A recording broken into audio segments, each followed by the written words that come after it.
ಹಿಂದಿನ ಆಡಳಿತಗಾರರ ಬಗ್ಗೆ ಆಗಿರ್ಬೋದು, ಬಾಳಾಸಾಹೇಬ್ ಠಾಕ್ರೆ ಅವ್ರ ಬಗ್ಗೆ ಆಗಿರ್ಬೋದು, ಅನೇಕ ವಿಷಯಗಳ ಬಗ್ಗೆ ಚರ್ಚೆ ಮಾಡ್ತಾ ಹೆಣ್ಣಿನ ಪರಿಸ್ಥಿತಿ ಏನದ, ಇವತ್ತಿನ ದೇಶದ ಪರಿಸ್ಥಿತಿ ಏನನ್ನೋದು ಈ ರಾಷ್ಟ್ರೀಯ ಅಂತಾರಾಷ್ಟ್ರೀಯ ದಿಗ್ಗಜರ ಮಧ್ಯೆ ಚರ್ಚೆ ನಡೆದದ. ಅದರಲ್ಲೂ ಮುಖ್ಯವಾಗಿ ಚೋಳರ ಕಾಲದ ಬಗ್ಗೆ, ವಿಶೇಷವಾಗಿ ಚೋಳರು ದಕ್ಷಿಣ ಭಾರತದಲ್ಲೇ ಭಾಳ ಸ್ಟ್ರಾಂಗ್ ಆಗಿದ್ದಂಥ ಒಂದು ಕಾಲದ ಅರಸರು ಇಡೀ ದಕ್ಷಿಣ ಭಾರತವನ್ನು ತಮ್ಮ ಕಪಿಮುಷ್ಟಿಯಲ್ಲಿ ಹಿಡ್ಕೊಳ್ಳೋದಕ್ಕೆ ಪ್ರಯತ್ನ ಮಾಡಿದಂಥದ್ದು. ಅಷ್ಟೇ ಅಲ್ಲ, ಒಳ್ಳೆಯ ಗುಡಿಗಳನ್ನು, ಇನ್ನುಳಿದಗಳ ಗೋಪುರಗಳನ್ನು ನಿರ್ಮಾಣ ಮಾಡಿದಂಥ ಒಂದು ಕೀರ್ತಿನೂ ಅವ್ರಿಗೆ ಸಲ್ತದೆ.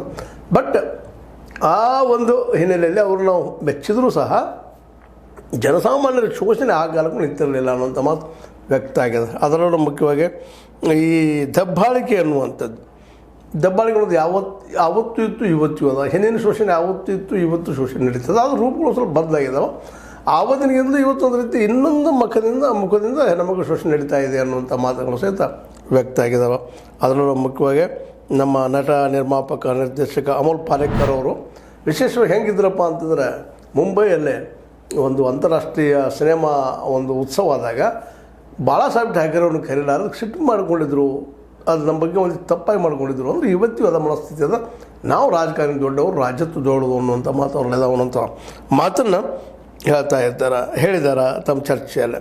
ಅವರೊಂದಿಗೆ ಇನ್ನೊಂದು ಏನಪ್ಪ ಅಂತಂದ್ರೆ, ಇನ್ನೂ ಒಂದು ರಾಜೀವ್ ಸರ್ದೇಸಾಯಿ, ನೀವು ಕೇಳೋದು ಹೆಸರೇನಲ್ಲ, ಒಳ್ಳೆಯ ಲೇಖಕರಷ್ಟಲ್ಲ, ದೊಡ್ಡ ಪತ್ರಕರ್ತರು, ಭಾರತದ ಕಂಡಂಥ ಅಪರೂಪದ ಪತ್ರಕರ್ತರಲ್ಲಿ ಒಬ್ಬರು. ಅವರು ಇದರಲ್ಲಿ ಭಾಗವಹಿಸಿ ತಮ್ಮದೇ ಅಂಥ ಅಭಿಪ್ರಾಯವನ್ನು ಈ ರಾಜತ್ವದ ಕುರಿತಾಗಿ ಮಾತಾಡಿದ್ದಾರೆ. ಅದರಲ್ಲೂ ಮುಖ್ಯವಾಗಿ ಈ ಒಂದು ಯಾವುದೇ ಕೇಂದ್ರ ಸರ್ಕಾರ ಇರಲಿ, ಅದು ಈ ಒಂದು ಪತ್ರಕರ್ತರನ್ನಾಗಿರ್ಬೋದು, ಮಾಧ್ಯಮವನ್ನಾಗಿರ್ಬೋದು, ತಮ್ಮ ಕಪಿಮುಷ್ಟಿಯಲ್ಲಿ ಹಿಡ್ಕೊಳ್ಳಿಕ್ಕೆ ಪ್ರಯತ್ನ ಮಾಡ್ತಾ ಇರ್ತದೆ. ಅವ್ರು ಹೇಳಿದಂಗೆ ಕೇಳಬೇಕು, ಅವ್ರು ಹೇಳಿದಂಗೆ ಬರಿಬೇಕಂತ ಬಯಸ್ತಾ ಇರ್ತದೆ. ಅಂಥೇಳಿ ಪತ್ರಕರ್ತರ ಅಂದ್ರೆ ಸ್ವತಂತ್ರ ಬಗ್ಗೆ ನಾವು ಎಷ್ಟು ಮಾತಾಡ್ತೀವಲ್ಲ, ಅದು ಹಿಂದೆ ಇವತ್ತಿನ ರಾಜಕೀಯಕ್ಕೆ ಅದು ಬಲಿ ಆಗ್ತಾಯಿದೆ. ಅದ್ರ ಕಪಿಮುಷ್ಟಿಯಲ್ಲಿ ಸಿಕ್ಕಿ ಒದ್ದಾಡ್ತಿದೆ ಅನ್ನೋಂಥ ಮಾತನ್ನು ಸ್ಪಷ್ಟವಾಗಿ ಮಾತಾಡ್ತಾರೆ. ಮುಂದೆ ಇನ್ನೊಂದು ಏನಪ್ಪ ಅಂತಂದ್ರೆ, ಇದೇ ಹೇಳ್ತೀನಿ ನಿಮಗೆ ಜಸ್ಟ್ ಏನಪ್ಪ ಅಂತಂದ್ರೆ, ಅದರಲ್ಲೂ ಮುಖ್ಯವಾಗಿ ಏನು ಇವರು ಚರ್ಚೆ ಮ್ಯಾಕ್ಸಿಮಮ್ ಮಾಡಿದ್ದೇನಪ್ಪ ಅಂತಂದ್ರೆ, ಈ ಪತ್ರಕರ್ತರ ಸ್ವಾತಂತ್ರ್ಯ ಆಗಿರ್ಬೋದು, ಮಹಿಳೆಯರ ಮೇಲೆ ಶೋಷಣೆ ಆಗಿರ್ಬೋದು, ಇವುಗಳ ಜೊತೆಗೆ ಅಲ್ಲಿಯ ಒಂದು ವ್ಯವಹಾರಗಳು, ಜನರ ಜೊತೆಗಿನ ವ್ಯವಹಾರಗಳು ಒಂದು ರೀತಿಯಿಂದ ಕ್ರೂರತ್ವದಿಂದ ಅಂದು ಇದ್ದು ಇವತ್ತು ಇದ್ದಾವೆ ಅನ್ನುವಂಥದ್ದು. ಆದರೆ ಕ್ರೂರತ್ವಕ್ಕೆ ಬೇರೆ ಬೇರೆ ಮುಖಗಳಿದ್ದಾವೆ ಅನ್ನೋಂಥ ಮಾತುಗಳನ್ನ ಅವರು ಈ ಸಂದರ್ಭದಲ್ಲಿ ತಮ್ಮ ಚರ್ಚೆಯಲ್ಲೇ ಮಾತಾಡಿದ್ದಾರೆ. ಅಷ್ಟೇ ಅಲ್ಲ, ಈ ಸಂದರ್ಭದಲ್ಲಿ ಇನ್ನೊಂದು ಏನಪ್ಪ ಅಂತಂದ್ರೆ, ಈ ಒಂದು ಸಾಹಿತ್ಯ ಚರ್ಚೆಯಲ್ಲಿ ನಮ್ಮ ಕಾಂಗ್ರೆಸ್ಸಿನ ಶಶಿ ತರೂರ್, ಈ ಹೆಸರು ಕೇಳಿದವ್ರು ಯಾರಿಲ್ಲ. ಒಳ್ಳೆಯ ಓದುಗ, ಒಳ್ಳೆಯ ಚಿಂತಕ, ಅದಕ್ಕೆ ಒಂದೇನೋ ಅವ್ರು ನಿರುತ್ತಿರುವಂಥ ಒಂದು ಯಾವುದೋ ಗುಣದಿಂದ ಸ್ವಲ್ಪ ಉಳಿದವ್ರಿಗೆ ಕಣ್ಣು ಚುಚ್ಚುವಂಥ ವ್ಯಕ್ತಿ ಆಗುವಂಥವ್ರು.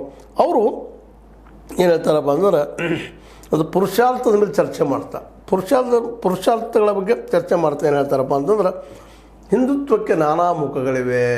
ಅದು ಅದರಲ್ಲೂ ಏನಪ್ಪ ಅಂತಂದ್ರೆ, ಇದರಲ್ಲೇ ಹಿಂದುತ್ವದಲ್ಲಿ ಚಾರ್ವಾಕ್ ಪದ್ಧತಿಯೂ ಇದೆ. ಚಾರ್ವಾಕ್ ಅಂದರೆ ಏನು ನಿಮಗೆ ಗೊತ್ತಿಲ್ಲ. ದೇವರನ್ನು ನಂಬದಂತಹ, ಸ್ವರ್ಗ ನರಕಗಳನ್ನು ನಂಬದಂತಹ ಒಂದು ಮನಸ್ಥಿತಿ ಇವರು ಇಲ್ಲಿದ್ದಾರೆ ಹಿಂದುತ್ವದಲ್ಲೇ.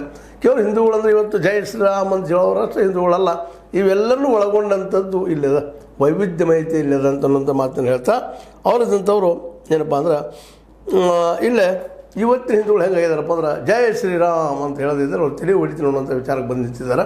ಇದನ್ನು ಮೀರಿದಂಥದ್ದು ಹಿಂದುತ್ವ ನಮ್ಮಲ್ಲ, ಎಲ್ಲರನ್ನೂ ಒಳಗೊಳ್ಳುವಂಥದ್ದು. ಇಲ್ಲಿ ಜ್ಞಾನ, ಶಿಕ್ಷಣ ಅನ್ನೊಂದು ಅವ್ರ ಕೈ ಹಿಡಿದು ಸಹ ಹಿಂದುತ್ವದಲ್ಲಿ ಅದ.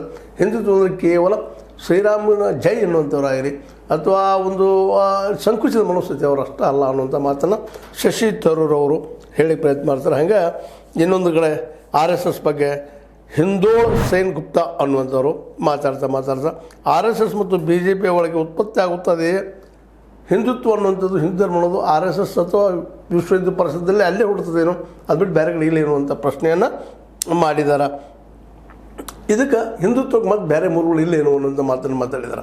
ಹೀಗೆ ಹಿಂದುತ್ವದ ಬಗ್ಗೆ ನಾನಾ ಮುಖಗಳು, ಅದರ ಆಂತರ್ಯ, ಅದು ಯಾವ ರೀತಿಯಾಗಿ ಪ್ರಭಾವಳಿ ಆಗ್ಯದ, ಅಲ್ಲಿ ರಾಜತ್ವ ಏನು, ಇಲ್ಲೆಲ್ಲ ಈ ಚರ್ಚೆ ಮಾಡ್ತಾ ಇಲ್ಲೆಲ್ಲೇ ಪ್ರಜಾಪ್ರಭುತ್ವದ ಅವಕಾಶಗಳು ಭಾಳ ಕಡಿಮೆ ಹಿಂದಿನ ಅರಸರಲ್ಲೇ ಮತ್ತು ಹಿಂದಿನ ಹಿಂದುತ್ವದಲ್ಲೇ. ಆದರೆ ಅದು ಸಂಸ್ಕೃತಿ ಹಿಂದುತ್ವ ಅನ್ನುವಂಥದ್ದು ಸಾಮಾನ್ಯವಾಗಿ ಅದು ನಾವು ಇವತ್ತು ಒಂದು ರಾಮಗೋ ಮತ್ತೆ ಸೀಮಿತಗೊಳಿಸ್ತಾ ಇದ್ದೀವಿ.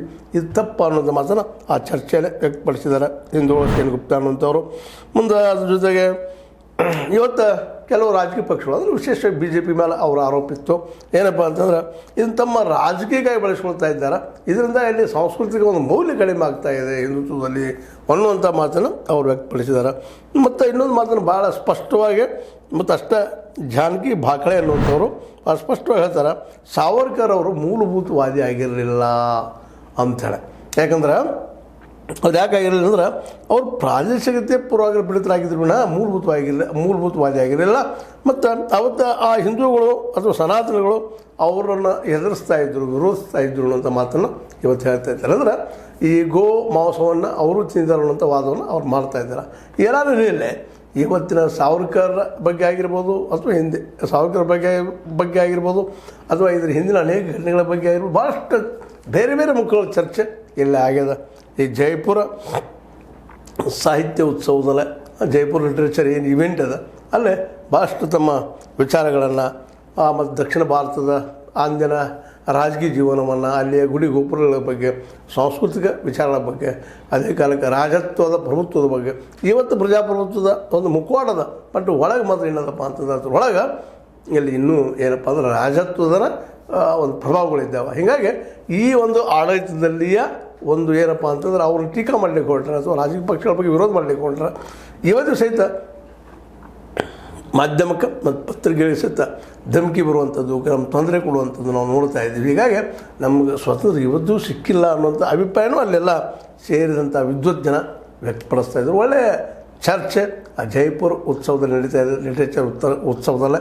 ಮತ್ತು ಇದೊಂದು ನಿಜವಾಗಿಯೂ ಈ ಕಾರ್ಯಕ್ರಮ ವರ್ಷಕ್ಕೊಮ್ಮೆ ನಡೆದು ನಿಜವಾಗಿ ಎಲ್ಲರಿಗೂ ಒಂದು ಹೊಸ ಹೊಸ ಚಿಂತನೆಗಳನ್ನ, ಹೊಸ ಮಾರ್ಗಗಳನ್ನು ತೋರಿಸುವಂಥದ್ದಾಗಿದೆ. ಅದಕ್ಕಾಗಿ ಈ ಉತ್ಸವದಲ್ಲಿ ಮೊದಲಿಗಿಂತಲೂ ಹೆಚ್ಚಿಗೆ ಜನ ಬಂದು ಕೇಳ್ತಾ ಇದ್ದಾರೆ, ನೋಡ್ತಾ ಇದ್ದಾರೆ, ಏನಪ್ಪ ಇದು ಜೈಪುರದ ಏನು ಮಾತಾಡ್ತಾ ಇದ್ದಾರೆ ಅಂತೇಳಿ. ಅದಕ್ಕೆ ತಕ್ಕಂಗೆ ಅಲ್ಲಿ ಒಳ್ಳೆಯ ವಿದ್ವತ್ತಿದ್ದಂಥ ಜನ ಅವರು ತಮ್ಮ ವಿಚಾರಗಳನ್ನು ಭಾಳ ಸ್ಪಷ್ಟವಾಗಿ ಹೇಳ್ತಾ ಇದ್ದಾರೆ. ಅದರಲ್ಲೂ ಬೇರೆ ಬೇರೆ ದೇಶದಿಂದ ಬಂದಂಥ ಫ್ರಾನ್ಸಿಸ್ ಮಿಲ್ಲರ್ಸ್ ಆಗಿರ್ಬೋದು ಮತ್ತು ಪಲ್ಲವಿ ಅಯ್ಯರ್ ಇದ್ದಂಥವರು ಇನ್ನೂ ಅನೇಕರು ಬಂದ ಈ ಸಾಹಿತ್ಯ ಚರ್ಚೆಯಲ್ಲಿ ಸಾಹಿತ್ಯದ ಜೊತೆಗೆ ಸಂಸ್ಕೃತಿ ಜೊತೆಗೆ ರಾಜಕೀಯ ಜೊತೆಗೆ ಆರ್ಥಿಕತೆ ಇವೆಲ್ಲವೂ ಚರ್ಚೆ ಮಾಡ್ತಾ ಇದ್ದಾರೆ. ಇದರಿಂದ ಏನಾದರೂ ಹೊಸ ವಿಚಾರಗಳು ನಮ್ಮ ಮುಂದಿನ ಯುವ ಜನರಲ್ಲಿ ಬರ್ಬೋದಾ ಅನ್ನುವಂಥ ಒಂದು ಚಿಂತನೆ.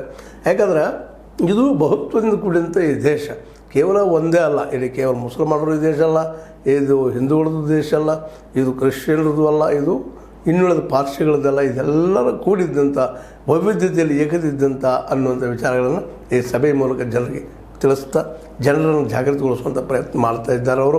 ಆದರೆ ಈ ಪ್ರಯತ್ನ ಸಾಲದು ಅಂತೇಳಿ ಭಾಳ ಕಡಿಮೆ. ಯಾಕೆ ಇಡೀ ದೇಶ ತುಂಬ ಮುಟ್ಟುವಾಗ ಆಗ್ತದೆ ಕೇವಲ ಸಾಹಿತಿಗಳು ಒಂದಿಷ್ಟು ಜನ ನೋಡಿರಿ, ಇಲ್ಲಿವರೆಗೆ ಹೆಚ್ಚು 8-9 ಲಕ್ಷ ಜನ ಬಂದು ಹೋಗಿದ್ದಾರೆ ಅಂತ ಹೇಳ್ತಾ ಇದ್ದಾರೆ. 8-9 ಲಕ್ಷ ಜನ ಈ 100 ಕೋಟಿ ಇದ್ದಂಥ ಈ ದೇಶದಲ್ಲ ಯಾವ ಲೆಕ್ಕ ಅಂತ ಸಾಮಾನ್ಯವಾಗಿ ಅನಿಸ್ತಾ ಇದೆ. ಹೀಗಾಗಿ ಇವತ್ತು ಸಂಪ್ರದಾಯವಾದಿಗಳು 1, 2, 4, 8, 16, 32 ಈ ರೀತಿಯಾಗಿ ಇರ್ತಾ ಹೋದ್ರೆ ಇಲ್ಲಿ ವಿಚಾರವಾದಿಗಳು 1, 2, 3, 4, 5, 6, 7, 8 ಅಂಕಗಣಿತದಲ್ಲಿ ಹೋಗುತ್ತಿರುವುದರಿಂದಾಗಿ ಇವತ್ತು ಈ ಮೂಲಭೂತವಾದಿಗಳ ಅಥವಾ ರಾಜತ್ವವನ್ನು ಪ್ರೀತಿ ಮಾಡುವಂಥವರ ಡಾಮಿನೆನ್ಸಿಲ್ ಹೆಚ್ಚಾಗಿದೆ ಅನ್ನೋದು ಸ್ಪಷ್ಟವಾಗಿ ಕಂಡು ಬರ್ತಾ ಇದೆ. ಇಂಥ ಒಂದು ಸಾಹಿತ್ಯ ಸಭೆಗಳು ಎಲ್ಲ ಕಡೆಗೂ ದೇಶದ ಎಲ್ಲ ಕಡೆಗೂ ಆಗುವಂಥ ಒಂದು ಏನಪ್ಪ ಅಂತಂದ್ರೆ ಸಾಹಸ ಆಗಬೇಕು, ಅದನ್ನು ಮಾಡೋರು ಯಾರು ಅಂತ. ಯಾಕಂದರೆ ಎಲ್ಲದಕ್ಕೂ ದುಡ್ಡು ಬೇಕು, ದುಡ್ಡು ಎಲ್ಲಿದೆ ಪಾಪ ಈ ಬಡ ಸಾಹಿತ್ಯಗಳು ಎಲ್ಲಿ ತಂದು ಹಾಕ್ತಾರೆ ಅನ್ನೋದು ಒಂದು ದೊಡ್ಡ ಪ್ರಶ್ನೆ. ಸರ್ಕಾರವು ಇಂಥ ಕಾರ್ಯಕ್ರಮಗಳಿಗೆ ಅನುವು ಮಾಡಿ ಕೊಡಲಿಕ್ಕೆ ಹೋಗೋದಿಲ್ಲ. ತಮ್ಮ ವಿಚಾರಗಳನ್ನು ಬಿತ್ತರಿಸುವಂಥ ಯಾವ ವಿಚಾರ ಇದ್ದಾವೆ ಅಂಥ ವಿಚಾರಧಾರಿದ್ದಾರೆ ಅವರಿಗೆ ಅನುಕೂಲ ಮಾಡಿಕೊಡುವಂಥದ್ದು ಇತ್ತೀಚೆಗೆ ಭಾಳಷ್ಟು ಆಗ್ತಾಯಿದೆ. ಹೀಗಾಗಿ ಇಲ್ಲಿ ವಿಚಾರವಂತರಪ್ಪ ಅಂತಂದ್ರೆ ಅವರು ಅರ್ಬನ್ ನಕ್ಸಲೈಟ್ಸ್ ಆಗ್ತಾ ಇದ್ದಾರೆ.